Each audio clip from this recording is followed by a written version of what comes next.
speaker for today's seminar is Mrs. SEMI Kamal, who is chairperson of Hisar Trust. Mrs. SEMI Kamal. And we will have a panel discussion after that. Assalamu alaikum, ladies and gentlemen. A few old friends, many new ones, I hope, after this session. So, I've been hearing quite a lot about climate change itself and about its impacts on water. So I'd like to focus much more on certain aspects that I've not heard, which is specifically on the justice and equity issues. Because if we do not solve this, human race is not going to survive. And I think that is understood not only by scientists, it is understood by the children of the world, but we adults have not managed to catch on to it as we should. So this climate emergency really is a corollary of global capitalism, and we have to understand that. So these economies have failed to produce the economic, environmental, and social justice for people and for planet Earth. And the entire growth model of global capitalist economy is out of sync with the biophysical limits of our planet. And that is something that is still a taboo discussion in the West. You know that just recently Greta Thunberg was arrested and put in jail because she tried to tell people at a huge summit on oil and gas that they have to leave the fossil fuels in the ground.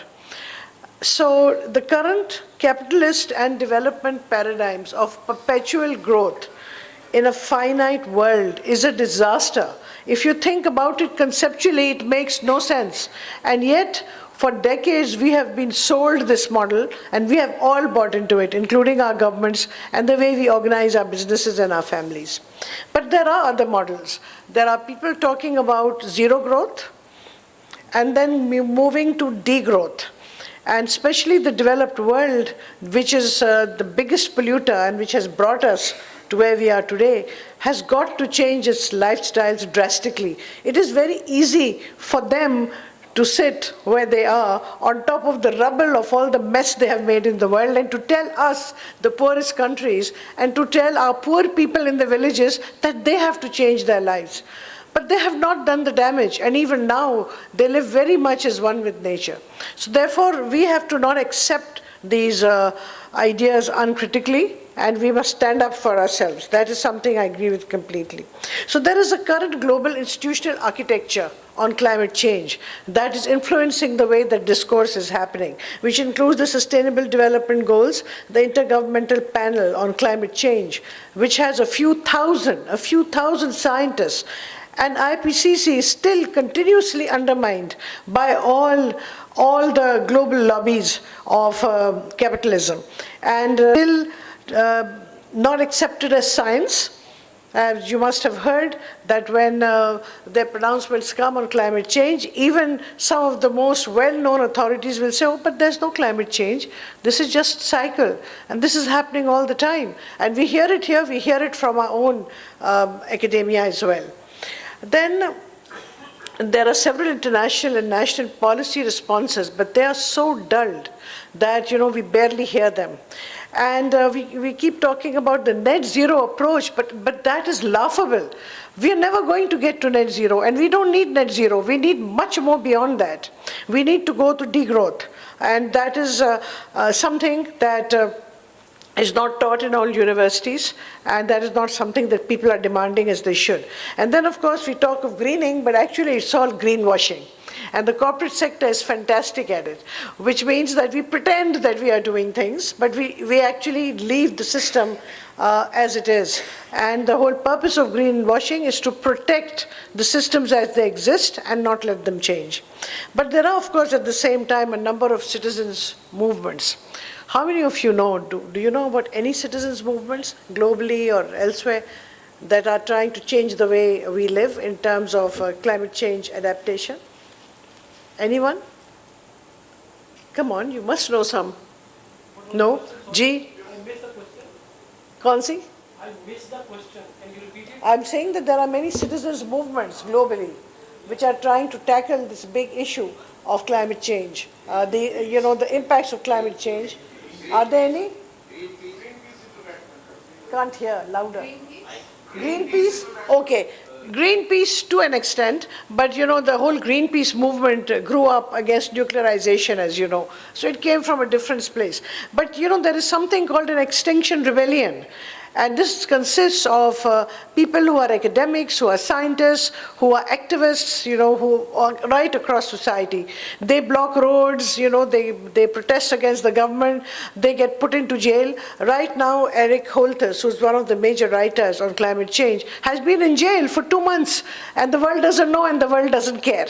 Okay, so they are routinely being put into jail without trial, okay, and without the normal thing of law, so they're never produced in any courts. So obviously they must be really threatening the existing orders for this to happen.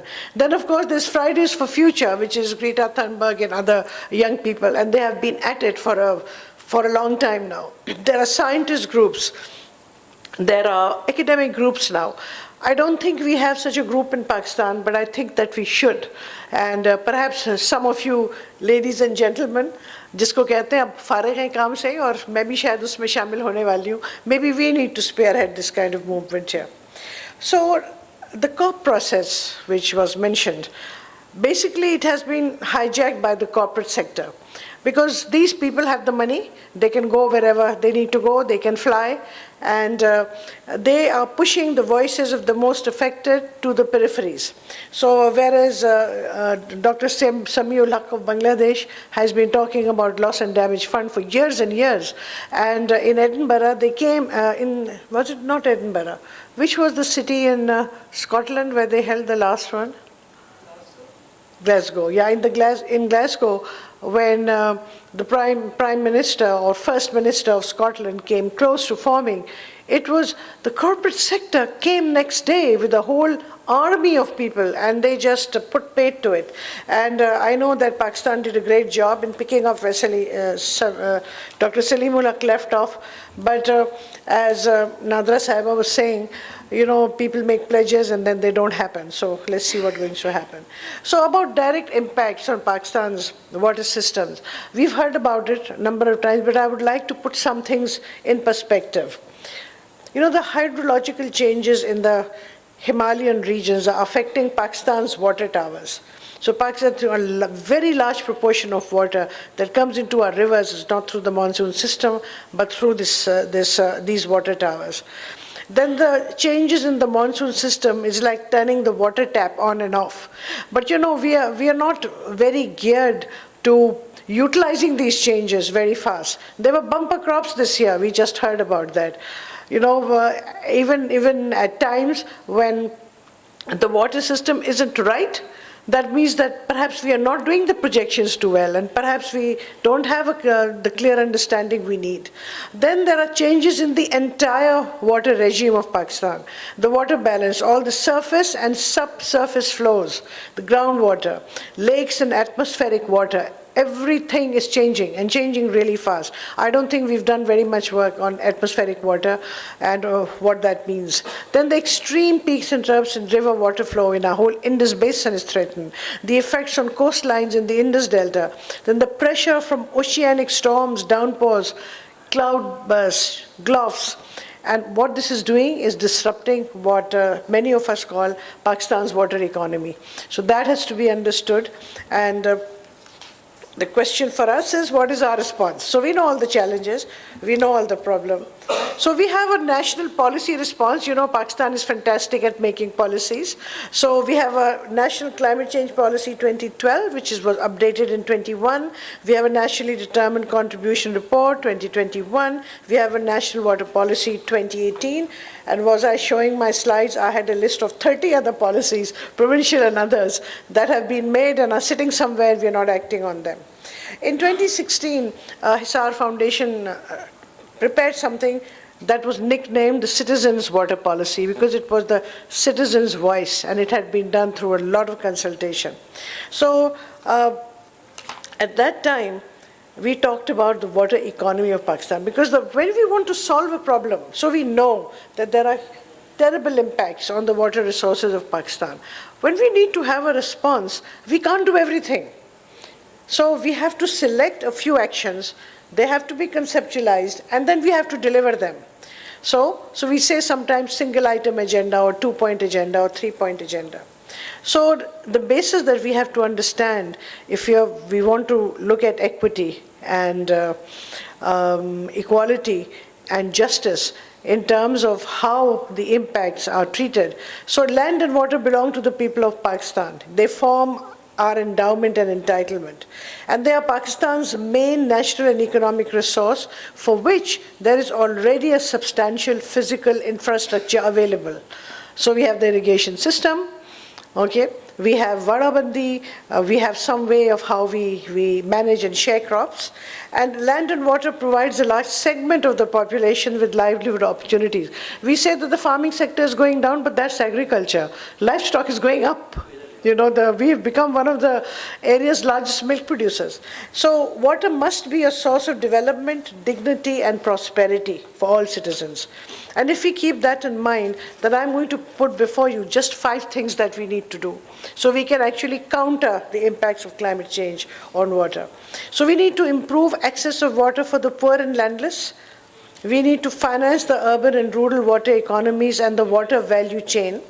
We need to safeguard the Indus Basin, its aquifers, and its infrastructure, because that is our asset. We need to improve water institutions, governance, and management, and we need to build a base for science, technology, and social aspects of water. So if we just look at those 5 things that we can do, then we need to get after our government to show the political will that is so blatantly absent, and build more on the recent climate change policy, so that apart from putting in a litany of challenges, we actually move towards what we have to do.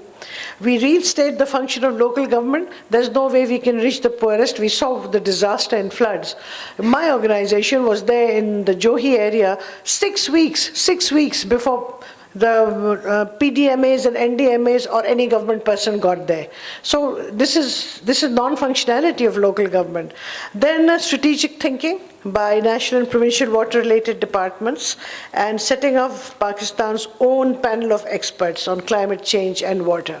So we have so many of them. We all work in our pockets, and SAR Foundation is trying to do that through the Panjwani SAR Water Institute, which Nadra Sahiba has so generously endowed. So we have a plethora of government organizations, but they don't deliver on their mandates. NDMA is just producing reports. It was set up to take action. Where are those disaster plans for every village and for every union council or for every district? People should know that if there's a downpour, this is where I have to go.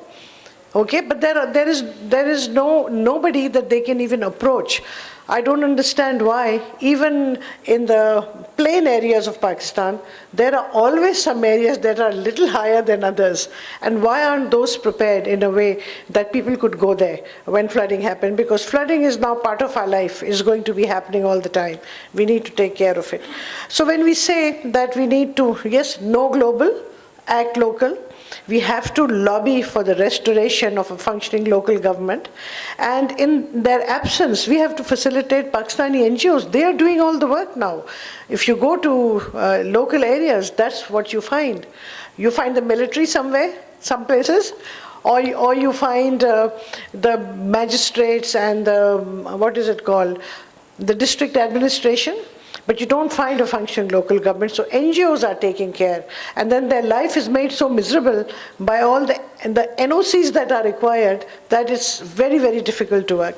And last but not least is, for God's sakes, we have traditional systems. We have ecosystem-based systems that have existed in our part of the world for centuries.